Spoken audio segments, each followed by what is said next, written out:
जब बम फटता है ना तो वो देखता ही नहीं कि भारतीय है कि इजरायली है। सही बात और है। आपके बगल में ना गोलियों से तो आप बच जाएंगे, राइट लेफ्ट चोट लगेगी, मिसाइल से आप बचेंगे नहीं। और नाज़रीन, आज इसराइल से एक भारतीय सहाफी भारत पहुंचे और भारत में उन्होंने इसराइल के मुतालिक कुछ हैरत अंगेज इंकशाफात किए हैं। वो तमाम तर चीजें बताई हैं जो उन्होंने इसराइल में ऑब्जर्व की हैं और वो तमाम विजुअल्स बताए हैं जो उन्होंने अपनी आंखों से देखे।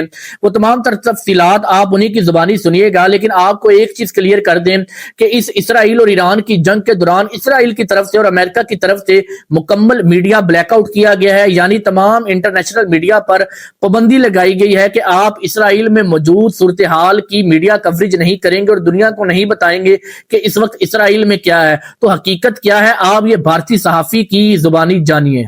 जब बम फटता है ना तो वो देखता ही नहीं कि भारतीय है कि इजरायली है। सही बात और है। आपके बगल में ना गोलियों से तो आप बच जाएंगे, राइट लेफ्ट चोट लगेगी, मिसाइल से आप बचेंगे नहीं। और ये कहने की बातें थी कि बंकर बहुत अच्छे होते हैं, 100 फीट गहरे बंकर में हमने देखा कि लोग मर गए वहां पे, और आपको कुछ नहीं बताया जा रहा असलियत क्या, क्योंकि हमें कुछ बता। ये तो इंडियन मीडिया है, धन्यवाद देना चाहिए सरकार का, कितनी बेहतरीन सरकार है हमारी। वहां तो सरकार आपको कुछ बता नहीं रही, आप वहां विजुअल्स नहीं ले सकते लाशों के, अस्पताल आप नहीं जा सकते हैं। और जब घटना होती तो हमें मालूम ही नहीं कि जगह कौन सी, जैसे आपको हमें मालूम है कि अभी गौर सिटी में जाना है, वहां पे किस जगह जाना है, घटना ये हमें मालूम ही नहीं, क्योंकि कौन बताने वाला हमें। और जब हम अगले दिन सुबह पहुंच रहे हैं, और सारे और भी पत्रकार, सिर्फ सादरा नहीं और भी जितने पत्रकार, बोला जा रहा है कि ओनली वन कैजुअलिटी 1% डाइड, लेकिन वहां पे जो लोकल जो इजरायलियन जो कि यहाँ पे हिमाचल वचल आते हैं फूकने के लिए, उन्होंने बताया there were 4 houses, nobody is alive.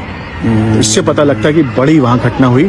और मैं आपको सच बताऊं कि वहां का टेक्नोलॉजी जो कहने की बात है ना, अलार्म बजता था हम लोग को, एक दिन सुबह 5 बजे की बात मैं आपको बताऊं कि अलार्म बजा ही नहीं, बस धुड़ुम धुड़ुम की आवाजें आ रही थी, पता लगा कि बिना अलार्म की चीजें आ गई। तो टेक्नोलॉजी फेल है, और जब वो आपके ड्रोन्स और खासतौर से मिसाइलें दगती है ना, तो नहीं पता हमारे 200 मीटर से हम कितनी दूरी पे हैं। और अभी आपको पता लगा होगा कि खासतौर से मिडिल ईस्ट में सारे अमेरिकन एम्बेसी को उन्होंने टारगेट किया।